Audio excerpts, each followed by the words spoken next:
The UN and scientists say that by 2030, a lot of the effects of climate change are going to be irreversible, which is really scary to me as a young person. We have to do something by then or else it's just going to get worse and worse and we can't go back. Seattle is so connected to nature. Like, there are mountains, there's the sea right here. And my family encouraged me to get outside from a young age. Having that experience with my family made the natural environment even more like part of my identity. At my school, we're able to learn about social justice issues, and it's not like toned down.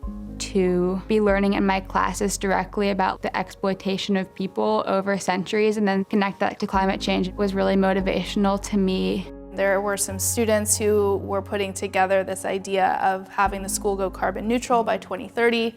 Annika hopped on board and very, very quickly became a leader. I think we can take those ones out, like with the big seed tops. I helped co-lead and then co-chair the Carbon Neutrality Task Force at my school. The task force launched in March of 2021, and then we did research from March to around October about greenhouse gas emissions that directly come from Northwest. We created a presentation. There were 4 of us who gave that presentation. We explained what our goal is. We talked about how we've been experiencing the effects of climate change accelerating every single summer. But because we're students and we're so young, we could explain, like, this is our future. And I think that really, like, contributed to the success of the project.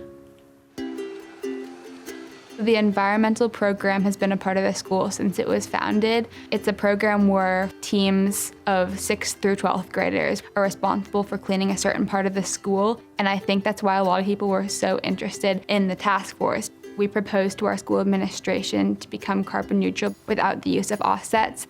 A carbon offset is when you, instead of reducing your own emissions, buy a credit for reducing emissions elsewhere. And we really didn't want to be involved in that. Some areas of focus within the school environment are the buildings, so like all electric building systems, transportation, like the buses, switching those to electric, and then student initiatives like agricultural practices in the garden, food waste. I think the most important thing in the next year is going to be just like holding the school accountable to like implementing every single thing we have in the report and then also expanding it. So it's super rewarding for me to see the implementation of this plan just at Northwest, but I also want to make a bigger difference. And there are already schools in Seattle that we've been communicating with who are thinking about starting their own net zero goals and are only at the very beginning of the process. And so that's kind of what I want to do for schools even outside of Seattle, just like offer myself and the students on the task force as a resource.